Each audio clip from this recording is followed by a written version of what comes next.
What's going on, YouTube? My fry press and my masher are mighty bored right now, and they want some friends, right? So today,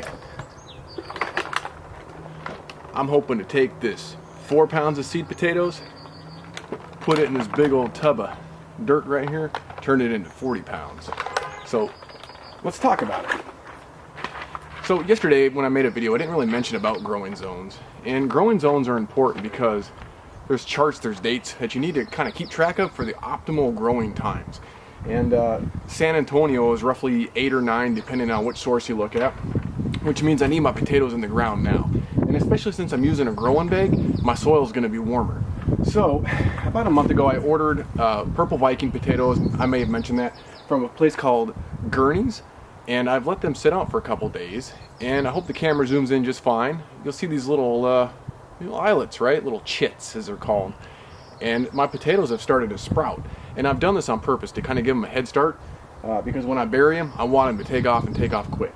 So we are going to place them in this bag, roughly 6 inches apart, 4 to 6 inches apart. I'm going to go for the higher end of 6 inches.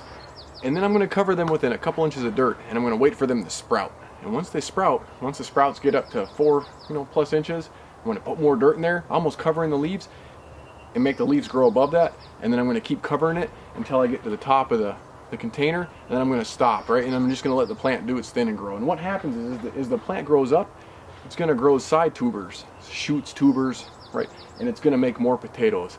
So I'm expecting a roughly 10 times return from my 4 pounds into 40 pounds. And if I get more, bonus, because I spent, I don't know, 26 bucks on that 4 pounds. So it'd be nice to get a lot more.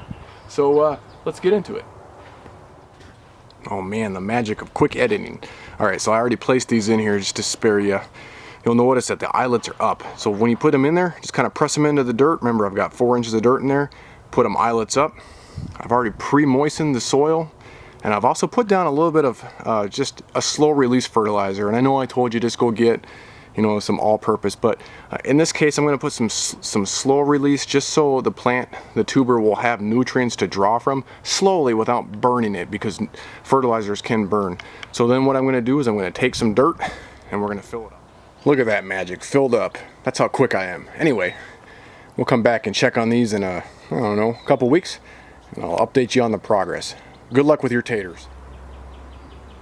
So you don't have to have a huge container.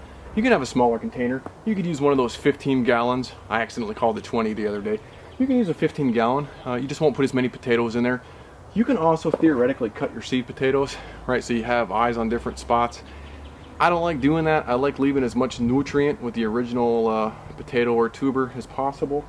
And if you do cut it, you want it to kind of harden off, right? Leave it out for a couple of days so it crusts over, because when you cut things, then it's susceptible to disease and infection and stuff. So you just got to have, little pocket of eyes, to put in there. But you always just set it and eyes up, you'll be good to go. Anyway, I hope it kind of motivates you to go out and try a different type of potato. Potatoes originated from South America. They just happen to get taken over to Europe and standardized. There's a lot of different varieties out there, and some of the varieties are pretty awesome compared to what you get in the store. So give it a shot. We'll see you around.